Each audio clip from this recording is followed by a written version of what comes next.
Oi, Neide, tudo bem com você? Oi, Paulo. Eu estou bem, sim, graças a Deus. E com você, como é que estão as coisas? Comigo está tudo bem também. Tá bom. Ô, Neide, hoje é dia 26 de agosto de 2024, né? Estamos gravando o programa que vai ao ar na próxima sexta-feira.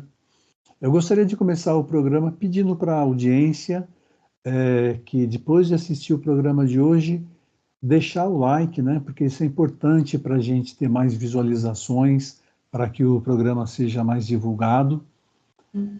Também pedir para que as pessoas deixem o seu like e também compartilhe o vídeo com os amigos e familiares, porque dessa forma também as pessoas ajudam o programa na divulgação, né? É muito importante. E no programa de hoje, Neide, o programa número 90, nós vamos falar sobre situações que precedem a recaída. Então, como as pessoas podem notar nas pessoas que estão em abstinência tipos de comportamento que indicam que a pessoa está passando por dificuldade e que pode eventualmente estar precedendo uma recaída, né? Então, gostaria de pedir para que as pessoas fiquem com a gente até o final do programa, né? E que deixem perguntas, deixem questionamentos, né? Isso é muito importante para o nosso programa. É É isso, isso, Neide? é isso mesmo, Paulo. Eu também gostaria de pedir que a audiência colocasse seu like, compartilhasse o nosso vídeo e realmente escrever para nós, deixando uma pergunta que a gente vai ter a maior satisfação em responder. Fiquem com a gente. Isso aí.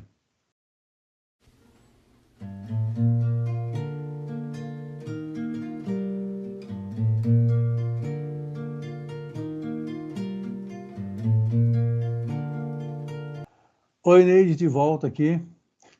Então, seguindo aqui com a nossa programação, o tema de hoje, como eu disse, né? Então, assim, são situações que precedem a recaída. Então, eu gostaria que você falasse um pouco, né, sobre as situações que você consegue visualizar que indicam que a pessoa pode estar em recaída.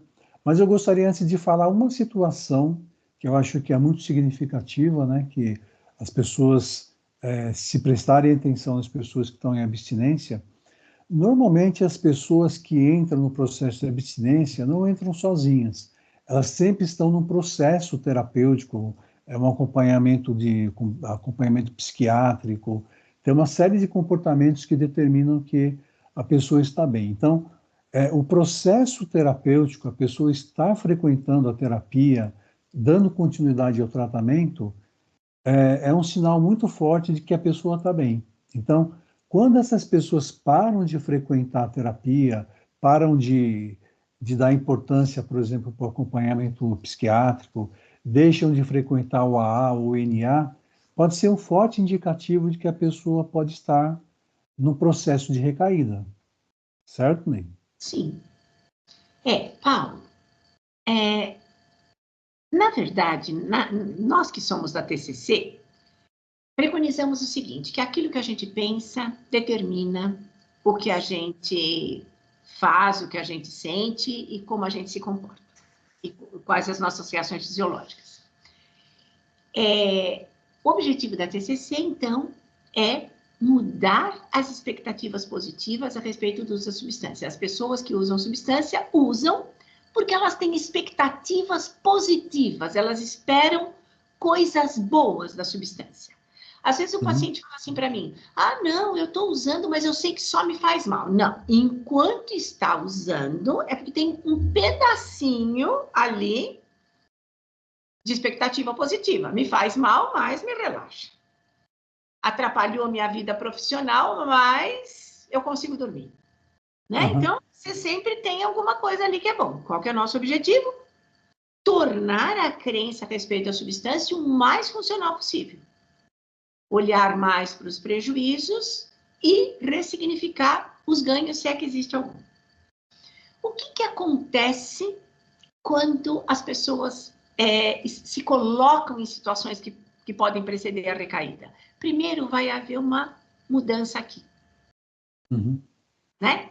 Essa, inclusive, para mim, é a diferença entre lapso e recaída. Quando você tem um lapso, a cabeça continua pensando ainda de um jeito sem expectativas positivas. Quando você tem uma recaída, você retoma o padrão de consumo anterior e o padrão cognitivo comportamental de pensamento. Uhum.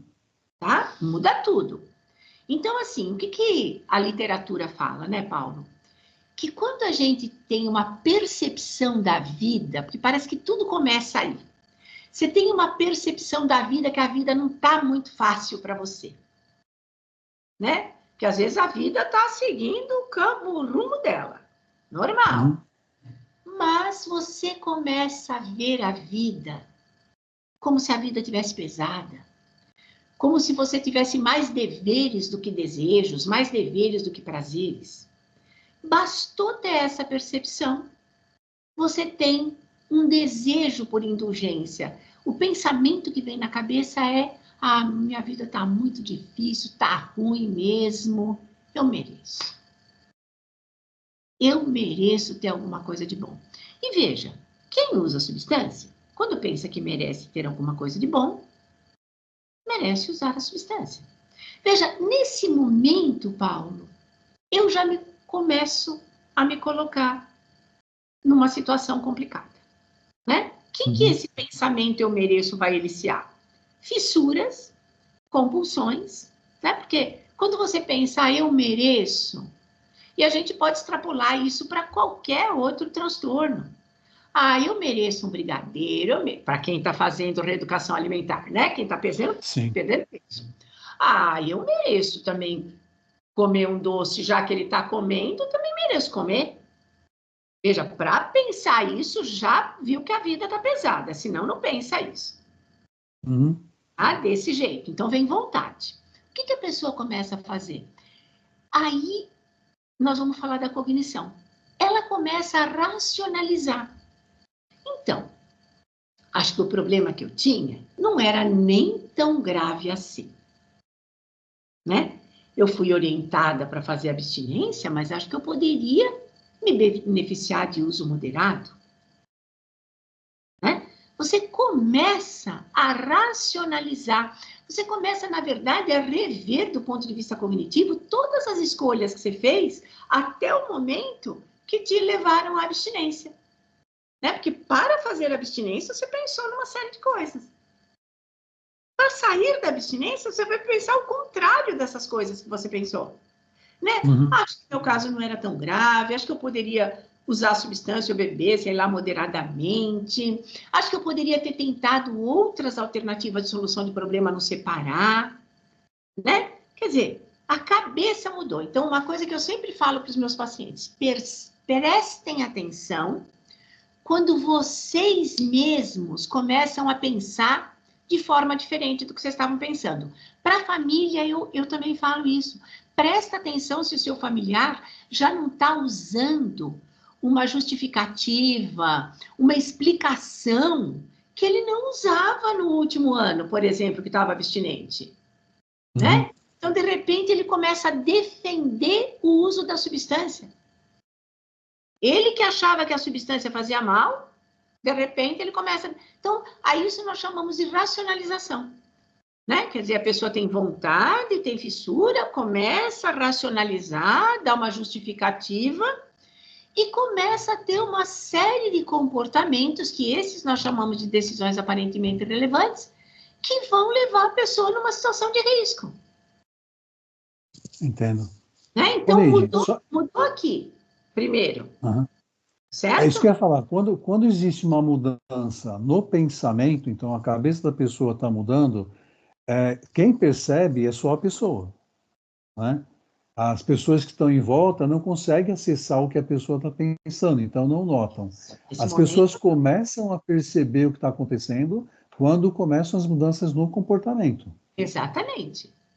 Então, assim, é aquele filho, por exemplo, que usou maconha, teve um surto psicótico e começou a achar que maconha fazia mal. Certo?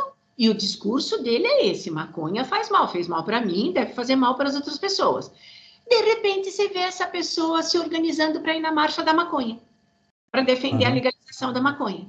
Falou, ué, mas estava falando que maconha fazia mal? Agora está defendendo a legalização da maconha?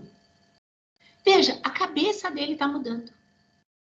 né? Então, eu sempre oriento os familiares a ficarem atentos quando eles perceberem uma mudança ou na argumentação, ou no comportamento da pessoa, quer dizer, não frequentava mais aquele bairro onde usava a substância com os amigos. De repente, este bairro passa a ser o melhor bairro da cidade para se frequentar. Exato. Né? Justamente, Paulo, são aquelas escolhas que foram feitas no passado que elas começam a ser revisitadas, questionadas e mudadas. Né? Veja, o meu paciente, na verdade, ele está tomando decisões aparentemente irrelevantes, quer dizer, indo por caminhos que ele não deveria ir, tendo uma argumentação que não é muito sólida, que não é muito consistente em relação à escolha dele. Né? Drogas fazem mal? Ah, depende. Depende. Tem droga que não faz mal, tem droga que faz. Percebeu que a pessoa tinha um discurso antes, mudou o discurso, tá? Ela está mudando. Ela começa a tomar uma série de decisões aparentemente relevantes que vão fazer o quê? Que vão colocar ela diante de uma situação de risco. Né? E aí vem aqueles exemplos, por exemplo, de parar a terapia. Ah, a terapia já não está me ajudando mais, não preciso mais. Exatamente. É isso mesmo. Estou tomando medicamento, mas acho que está me fazendo mal, vou parar. É isso. É uma mudança no comportamento, né? Comportamento. É isso que é observável. Exato. Tá? A família muitas vezes vê a recaída vindo, mas o paciente parece que não está claro para ele ainda. Ele já está mudando o comportamento, ele já parou a terapia, ele já parou de tomar medicação, mas parece que na cabeça dele, ele ainda não tem consciência de que está já se preparando para a recaída. Né? Por isso que é importante a gente falar da família como uma fonte de apoio, como uma fonte de suporte. Por quê? Porque a família pode sinalizar alguma coisa. Lógico, isso tem que ser feito de forma adequada, usando algumas técnicas onde você faça que o paciente pense sobre o seu comportamento, sobre o seu pensamento. Não adianta impor nada, porque se você for impor é pior. Mas veja, a família pode sinalizar nesse momento. Eu não estou dizendo que se a família sinalizar, a recaída não vai acontecer. Né? Muitas vezes, como a gente fala, a recaída planejada. Né? Quando a pessoa já começou a ter aquele pensamento do tipo, eu mereço, ela já está se predispondo a pensar outras coisas e a fazer outras coisas. Tá? Então, a isso na literatura nós chamamos de antecedentes encobertos da recaída. São estas situações que antecedem a recaída.